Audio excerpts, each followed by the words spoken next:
Good afternoon and welcome to Real Chicks Rock Presents Real Discussions. I'm your host, Michelle Dosbert, and as always, I'm super excited to be here. Thank you guys, and we apologize for the delay. Sometimes it's just technology is just not in our favor, but it's okay. We are here now, and so are you. So thank you in advance for being patient with us, and thank you for joining us for today.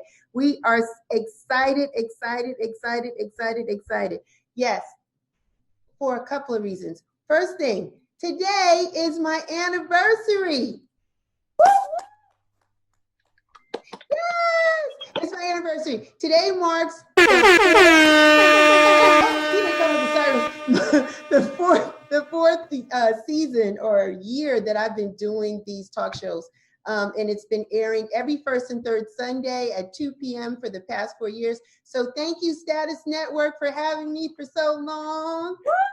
Congratulations, sis. That's major. Okay, more. Yes. Thank you. So we will celebrate. We will celebrate. But today we are talking about it's all about autism. Today, April, the month of April is National Autism Awareness Month.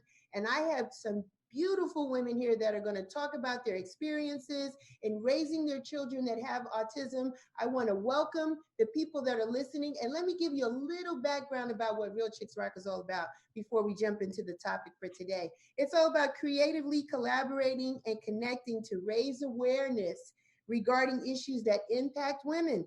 And we do it by this platform, through the arts, we do it through public speaking, mentoring. We do a whole bunch of different things, but this platform has allowed us to be able to raise the awareness and have these conversations that impact us the most. And today's show is sponsored by not one, but two people. It's powered by two people today. Miss Tasha LeRae, that's one person. Thank you, Miss Tasha LeRae. We're going to talk more about her products and services at the end of the show. And also Only One Camille's Boutique. Yeah, so we're going to talk about what they're offering and what their stores and boutiques are all about at the end of the show. So thank you, ladies, for powering us today. So let's get into it. Hi, guests. I have Gina Stovall and I have Marsha Shackelford. Hi, ladies. Hi. Thanks for joining. Thanks for joining. And thanks for being patient with us today. Thank you so much. So, you ladies, I know you ladies, but the people that are watching may not know a little bit more, some details about you. So, I'm going to start with you, Marsha. Can you tell the people a little bit about yourself?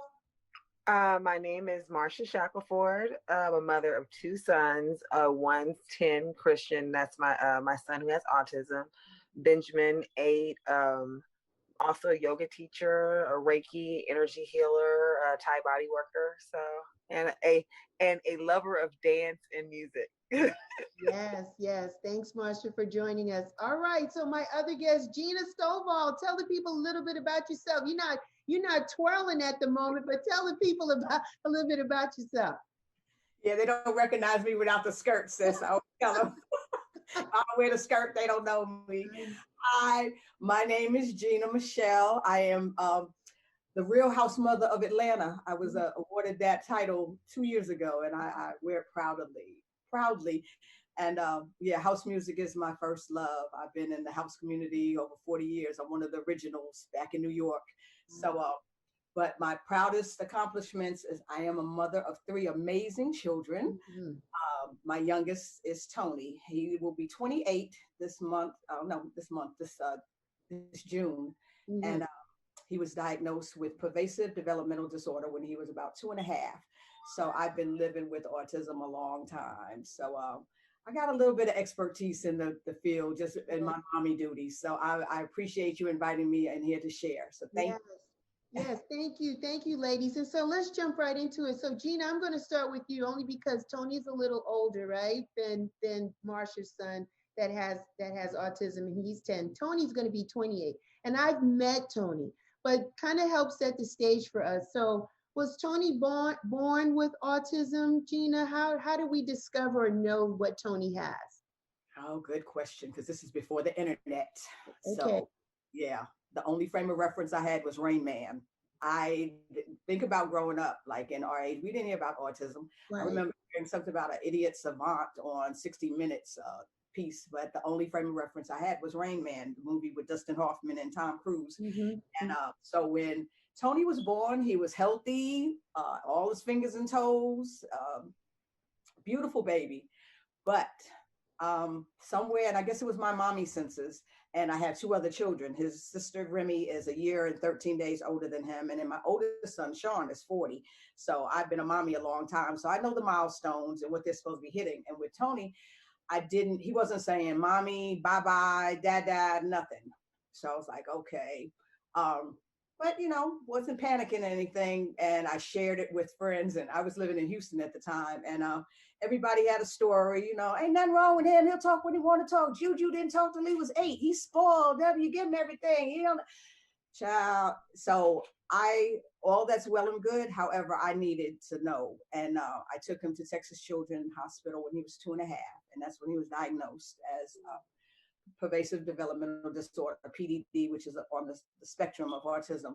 And at the time, I think I was more thankful just to have a label. At least I knew I wasn't crazy. Like I did something. And so the earlier, the better. I got him right into, and then I had to hit like before the internet. So I couldn't Google anything. I had to hit the books. I was in the library. I researched everything I could on autism.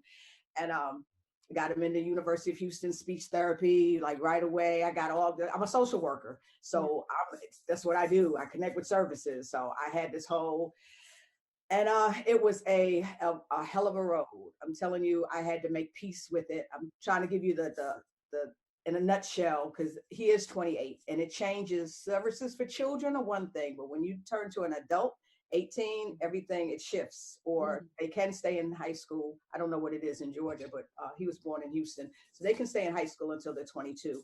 But once they're adult, all services change. So I'm living in a whole different spectrum. I retired from my career of 30 years, social worker in the HIV field, a career that I loved and did well in. It was past.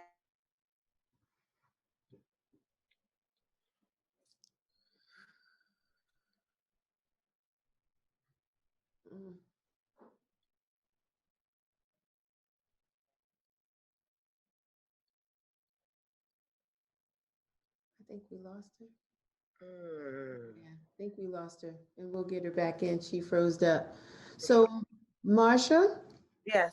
Got you. So how and when did you discover and know when your son had autism? Well, when Christian he started school, what's the early school before pre-K, he was having some problems, just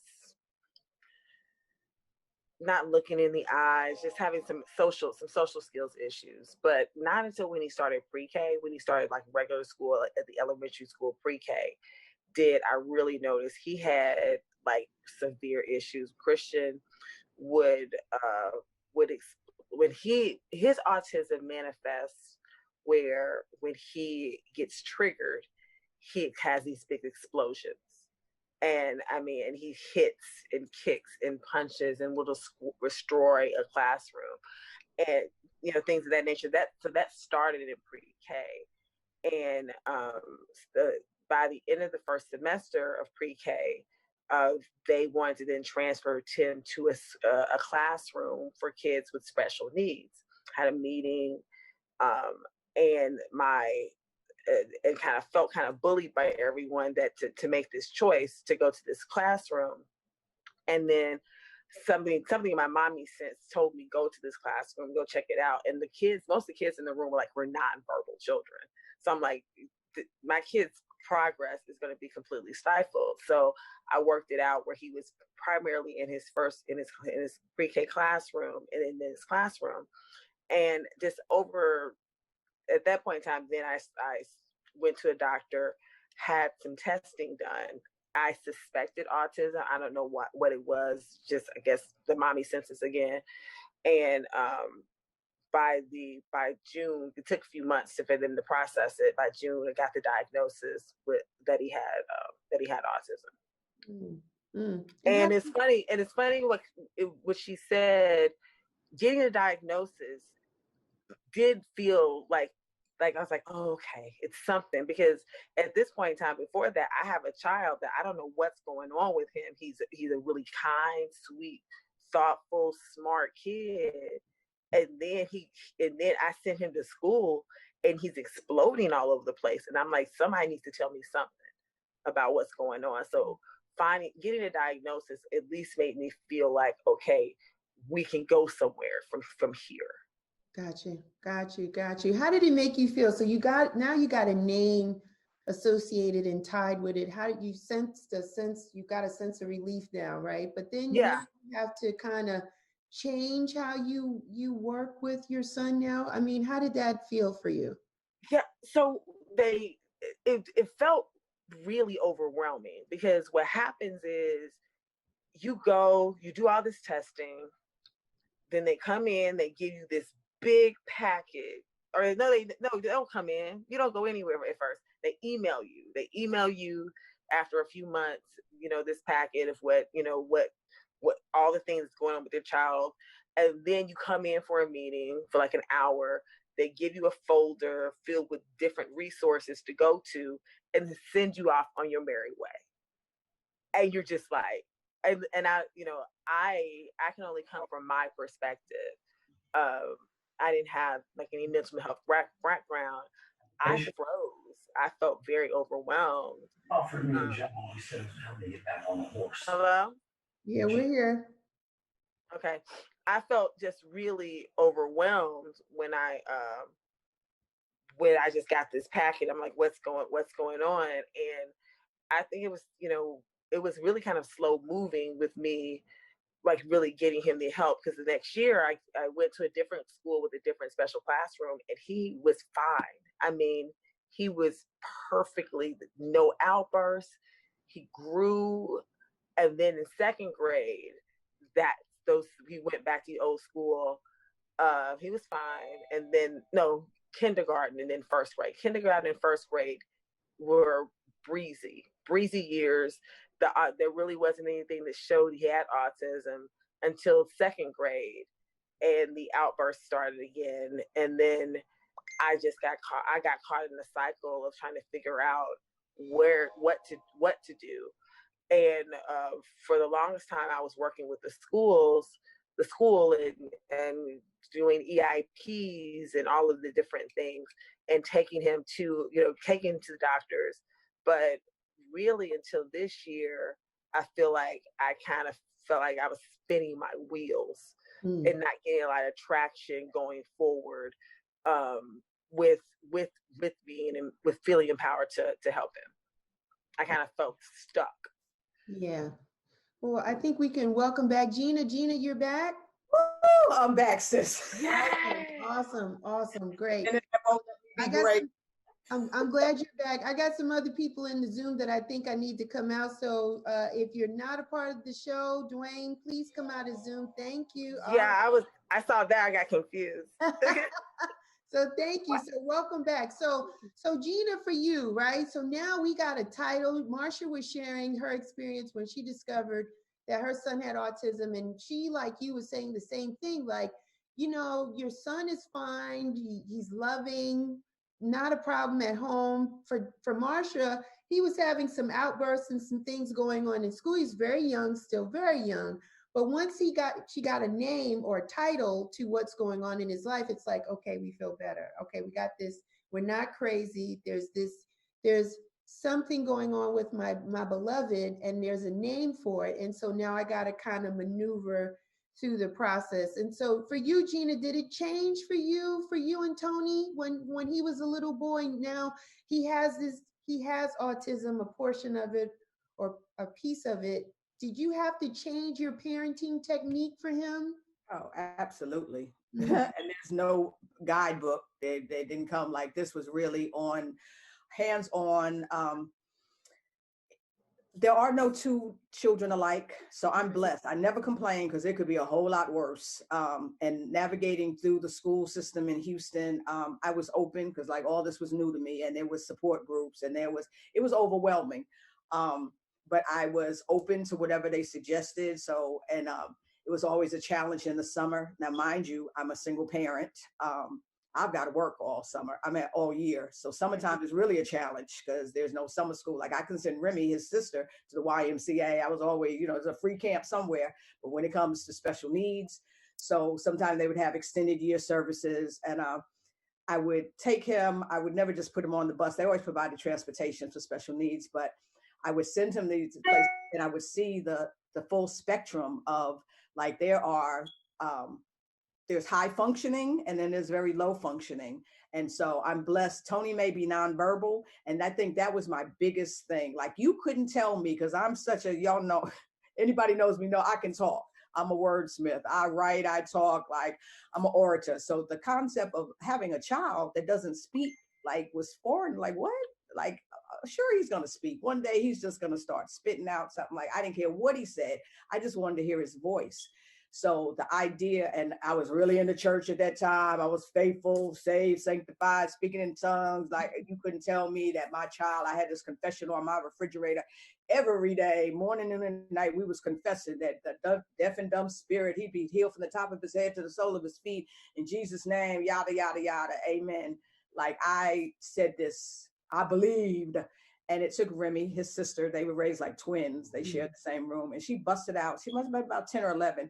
And she just started crying. She said, it's not working. It's not working. We've been praying this for years and he still doesn't talk. And I was like, whoa, okay. Like, how do you even, yeah, you're right. Absolutely. And that was a light bulb moment for me, because I was so, like, I had him in speech therapy, like school, or anything the school offered, like back to being a social worker and any services provided. And then in the community, I was going to make him talk. I was going to make him, like, I'm a control freak. I've learned this. I had to have control. And what I've learned is I had no control over it, and I had to release all of that. Okay.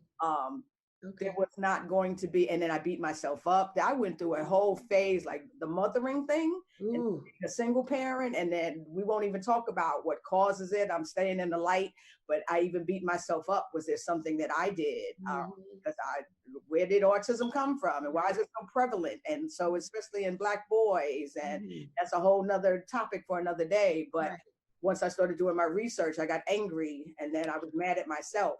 But I couldn't beat myself up for something I didn't know. I thought I was being a responsible parent and doing what I needed to do and following. But in all of that, in my light bulb moment, that I had to release control and to be all right with my child may never speak. And so I had to be all right with that. And all I ever wanted, to tell you the truth, and still today, I've known that he would say, mommy. That's the only thing I'd love to hear him say is mommy. He says, mama. But even with that, I've learned that communication is more than verbal. Tony doesn't speak, but he communicates. Like, you've seen him, Michelle. Like, he comes and hangs out. Like, I am so, and it took, especially in New York, we have a circle of sisters that we all have children with autism. All of them are different. There's no two same on spectrum, but we have this sisterhood. And one of my sisters, Martina, she told me, and it's funny the things we take for granted, because we were at Fort Greene, Lil Ray's Jamboree. And what I do, I bring out the tent. You've seen my setup. Wherever I go, I roll, I got my tent, my chairs, and I do that for him. I'm dancing. I'm not up under the tent. I don't sit down, but he allows me. If I set him up and bring the coolers, the chairs, as long as he can eat, and he chills, he sits. And it took Martina saying, she said, sis, you don't know how lucky you are that you can leave him. And I was like, whoa, because Jelani, her son, is a runner. Like, you can't leave, he can't be left unattended. Like, I can leave Tony on the blanket, he's gonna chill, I'm gonna dance, I'm gonna come back, check on him. So I never complain, because it can be a whole lot worse. And so once I released control that he may never speak, and made peace with it, and learned, and that's part of my spiritual journey, that we're all energy, and it's vibrations and frequency. There's nothing wrong with Tony. Like, he's not disabled. He's different, but he's not less than. He's vibrating on a whole different level. And during this time that what we're going through, in this madness of the world, he is in this bubble of love. Yes. Like, he doesn't know hate. He doesn't know fear. He doesn't know nothing about no coronavirus. He don't know about nothing. In his word, he's a happy camper. He's normal. He's normal. Life is good. Life is good. I love his world. We live in his bubble a whole lot. I love his bubble. Not a whole lot of talking, but it's a lot of communication. There's a whole lot of love. So once I shifted my thinking on how I saw autism and made peace with it, it's like he has awesometism now. Like, we don't look at it. We got a whole different perspective. Like, when you change the way you look at things you look at change. So I made peace with it. There's some dark days, I ain't gonna lie. You know, he has his episodes, and he's big, he's strong. Tony is 6'3", about 280, and he's strong. He's a gentle giant, and he's so loving and sweet. But there's something that triggers him, and he has these moments, and he seems to lash out on me as his caregiver. But that's what we're struggling with now. But he's on no meds, getting back to, and this is not for all, you know, I get it. If that's what you need. For me and mine, we don't do meds. And especially when I tried it, going back to listening to doctors back when he was young, because he was having episodes in school. He was acting out. Oh, the self-containment classes. Oh, we had a journey. I was that. They knew me at the IEPs and the ARD meetings. Like, I'm very involved. I'm the snack wagon mom. I'm PTA. They know Miss Thomas when she comes through the door. So I was very involved in his education. So, but what you're not going to do is stick him in a closet. Right. There's just certain things, but I had to homeschool him for a while. I did what I had to do, but it has been truly a journey. And so when I listen, and I hate that I missed your story, sis, but I'm going to listen. But so having a younger child, like, I remember those days. Yeah. So is your son verbal? Yes, my son is actually really highly functioning. Super highly functioning. Like, he draws. He's on grade level, possibly above. Above. His issues are more social, and he has the violent episodes. Okay. But he's very much, like you mentioned, the gentle giant. Christian has always looked like way older than his age. Like, right now he's 10, and he wears men's clothing. Like, he's no longer, and I just had to keep buying more and more clothes. So his issues are where when he can't control, he can't control his emotions, and when it happens, it's scary, because I remember I didn't see it until the first time I got there. The school always would call me. About by the time I got there, the episode would come down. But the school, one time I got there, he was still in the episode. He looked like he wasn't there. His eyes, like, he had a completely different voice. It was frightening to be able to see your child, not your child. Like, I don't even know who you are right now. Right. And then to know that he's in there, he's trapped in there. It can be like those times when he can't control that. So finding the school that I have him in now has been a godsend, because I was so worried. Like, you have a child who's huge for his age, who can't control his emotions. Like, they're calling the police on my kid at school. Yes. Like, they calling the police. Yes. Like, and my son threw a chair at the police officer. Wow. You know, so, like, there was a time where it was just like fear. He kept getting kicked out of school. Last year, I homeschooled him for about 2 months, because they tried to transfer him to a school in Cobb County. I called it Fair East Side, because it looked like the school from Lean On Me, where they sent K through 12 kids who have behavioral issues. Mm-hmm.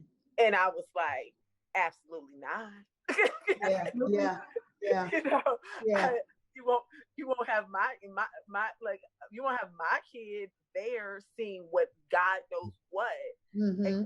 and changing him internally. Absolutely not.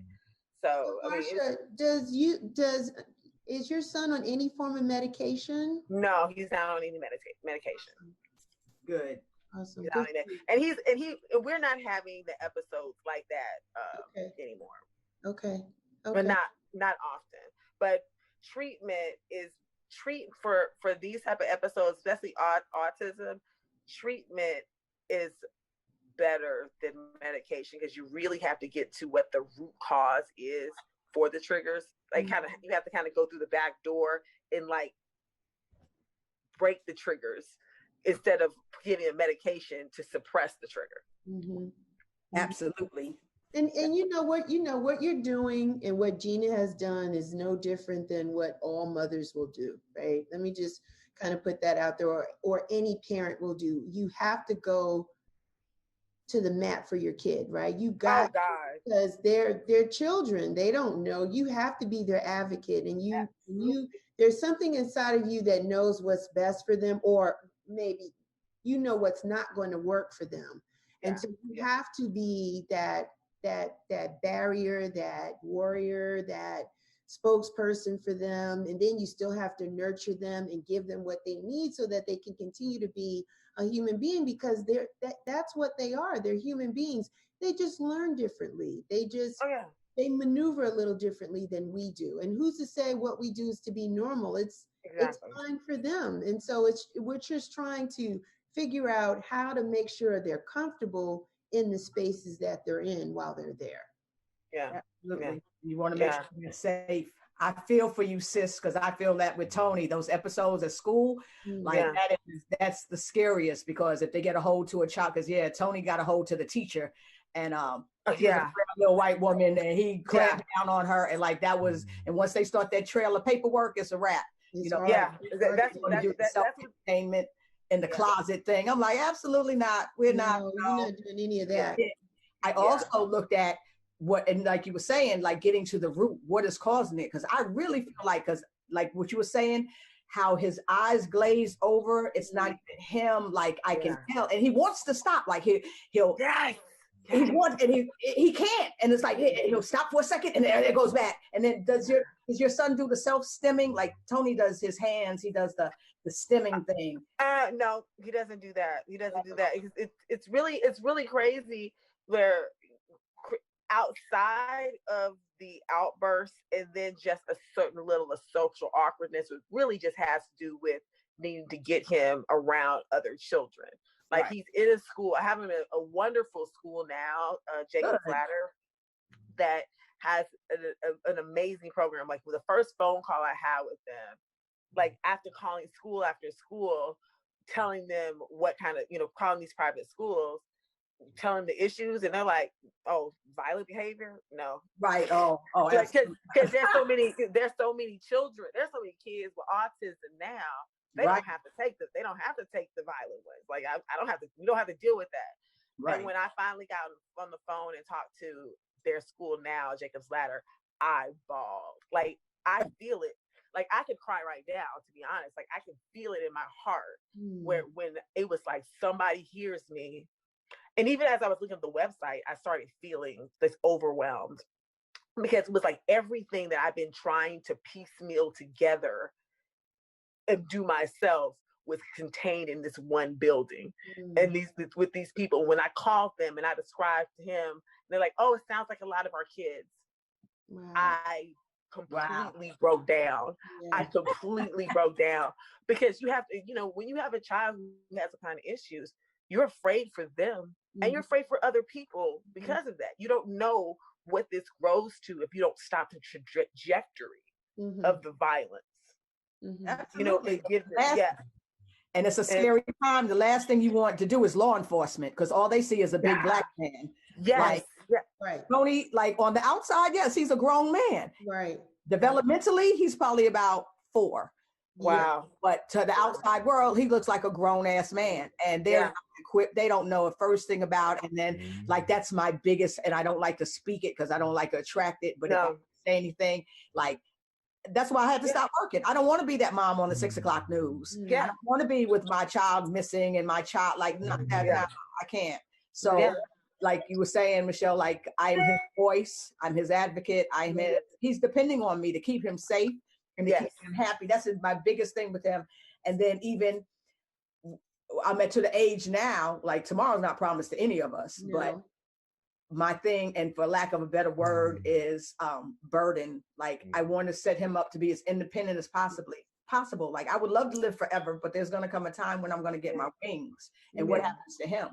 Like I'm his everything. I'm his BFF. I'm his mom. And we have a wonderful relationship. Can you see him? I brought him on screen. Yeah, we see him right there. We see him. Yeah. Hi. Tony is for people to see, because he's sitting over here looking at me. He don't miss nothing. Sweet. Tony's sweet. He's a good guy. So like I said, he's a good guy. And Gina, you've taken Tony from state to state to state. Like people that know Gina Gina does not stay home. And we're going to slide into this in a second, but I want to give a little prelude. Because you guys, you discovered for Tony in Texas, and so the support system might be different there. I want to ask Marsha, for your son, and which one is it? Christian that is autistic? Christian, yeah. Were you in Atlanta when you discovered his autism? Yes. Okay, Mm-hmm. so Yes. you've been here the entire time, and Yes, so he was born and raised here, so we've been here the entire time. So do you find, Marsha, that the support system in place for children with autism has been good for you here in Atlanta, or could be improved? Tell me a little bit about that. The most of the supports I've utilized were through the school, okay, and through the medical providers that we've utilized. That's been the support system I've used. I do think that if things were more centralized for parents who are dealing with children with special needs, where everything was kind of like, here, this is all you need to know, and this is how you go about doing it, I think it would be a lot more helpful, because everything's so spread out. You have to go on such a dig, and when you're already kind of under the water dealing with your kids, it can be difficult to be able to pull up to reach for those other services. So outside of the educational system, but now my kids are in private school, and then he has a doctor, a specialist as well. So now we're in a good space. But in terms of outside care, like government stuff, we haven't really taken advantage of anything.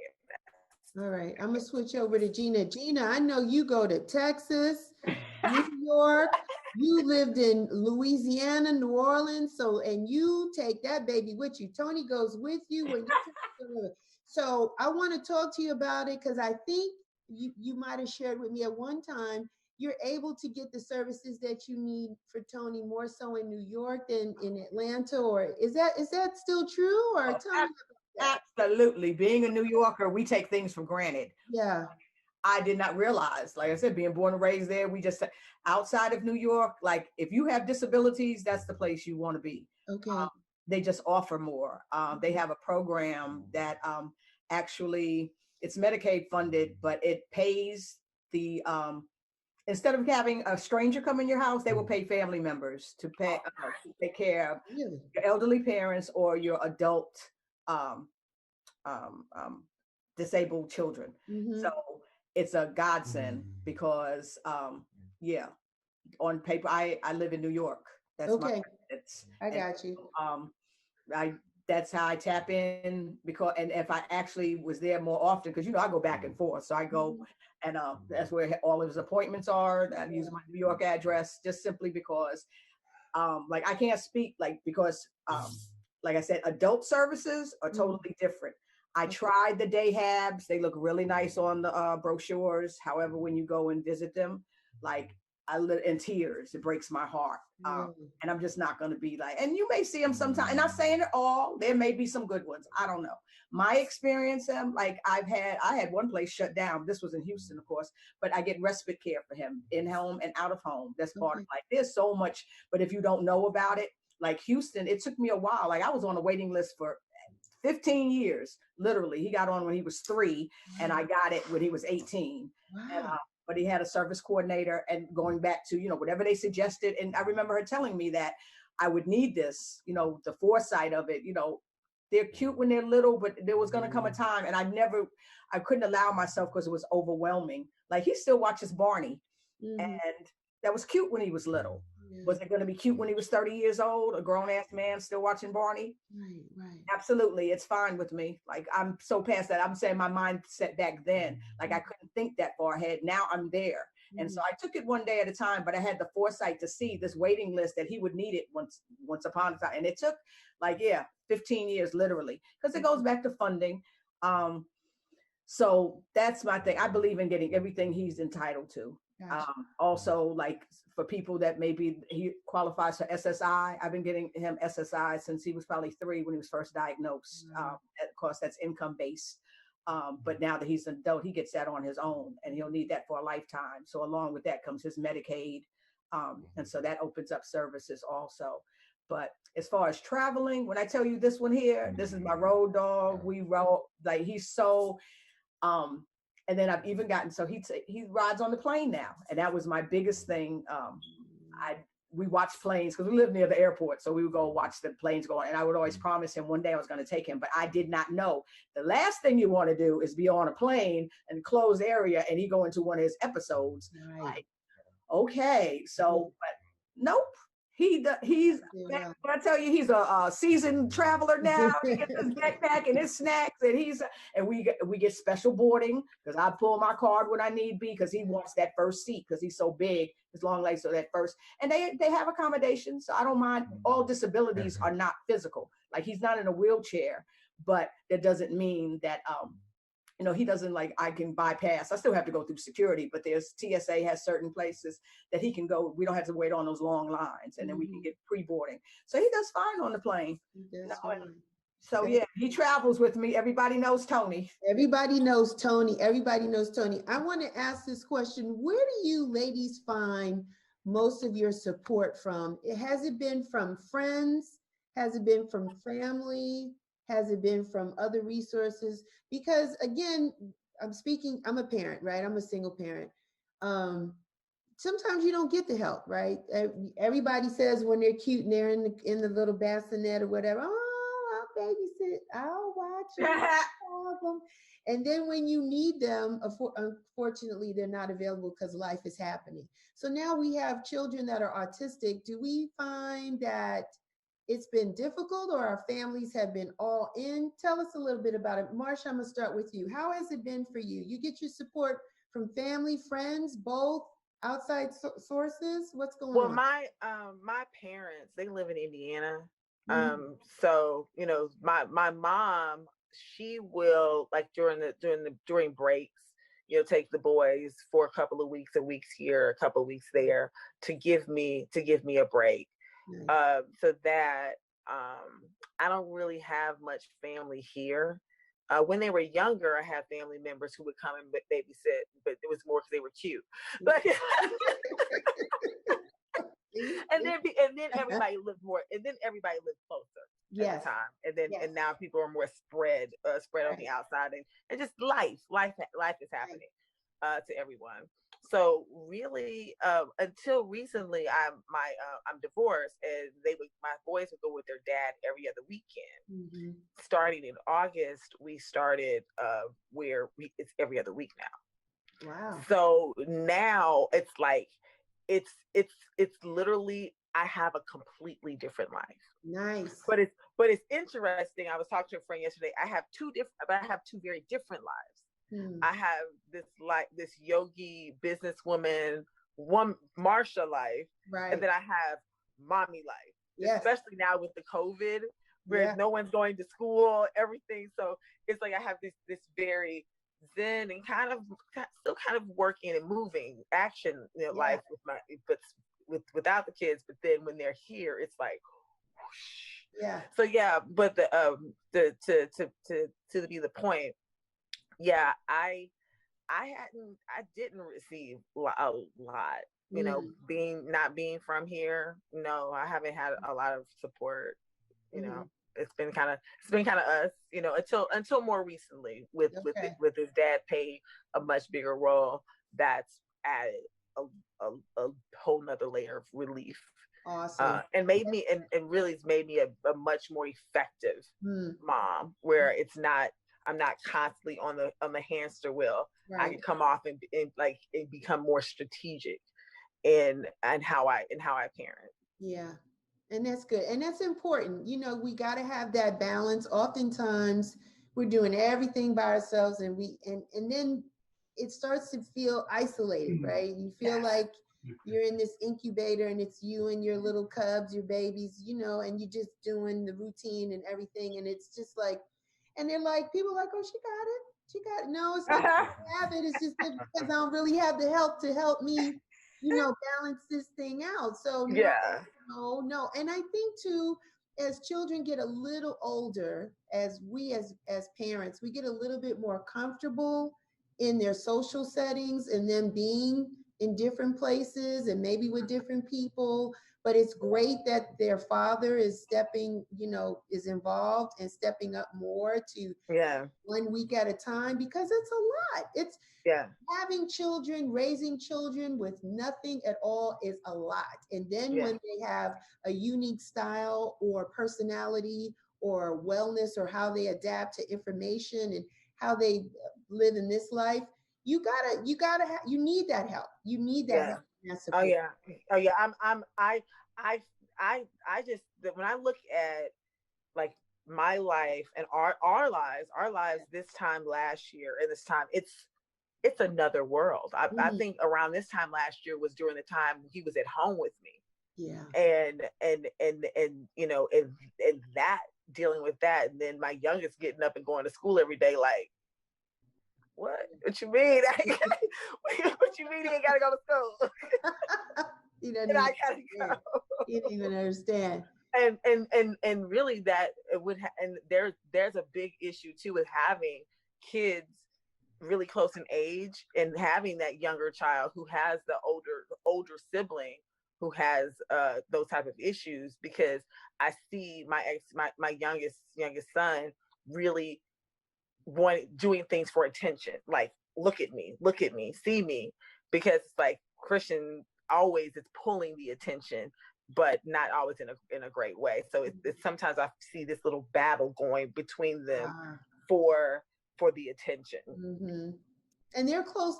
They're about maybe 2 years apart, Marsha. Yeah, 20 months. They're 20 months. Yeah, 20 months apart. Yeah, so there's still a little competition in there. Yeah. Yeah. So yeah, Yeah. it's that thing. But definitely, I see my little one's like, yo, you gonna see me. Yeah. You will not ignore me. And it's a different dynamic for Gina, for Tony and Remy. They're close in age. She said in the opening comments that they're almost like twins because they're, I guess, 13 months apart. And so they grew up pretty close together. So it's a little different there. They didn't have that kind of competition. Right, Gina? They got along pretty well? Oh, absolutely. That their issue was having, and that's what I just wrote about today, because, I was dealing with dealing with the diagnosis, but I didn't realize what it must have done for Remy, because she's so close in age. So she's a child herself. So her taking it like, and then kids are cruel, and I used to make her take him with her, like, take your brother, take your brother. When she went outside, she ride her bike, skating, she was hanging out, I'm like, take your brother. And like, he's so embarrassing. Like, it was, I get it. However, but I had to, and I remember getting the Maria Shriver's book, What's Wrong with Timmy? But so she would understand children with disabilities, because the only thing I had was that's the way, so she could explain it to her friends, like, why doesn't he talk? And so that's a good question. So, that's the way he was born. That's why God made him. He was special. But their relationship was always so close, but she was always the mama bear. And and initially I wanted to keep them in school together.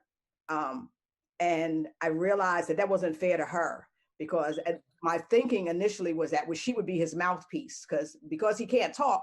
I was always very protective of him. I'm the mama bear thing, and anybody picking on him or whatever. But I was blessed in that. Like, nobody ever picked on Tony. Everybody loved Tony. Like, he had some classes, he was mainstream, and I never got that bullying type of thing. But that was Remy, she was so protective, and I realized keeping them in school together was going to be a distraction for her. I don't want her fighting his battles. Like, I don't want her always had to protect her brother. So they ended up going to different schools. And anyway, I would always make sure Tony got to the best schools. I was that mother would scan a bill.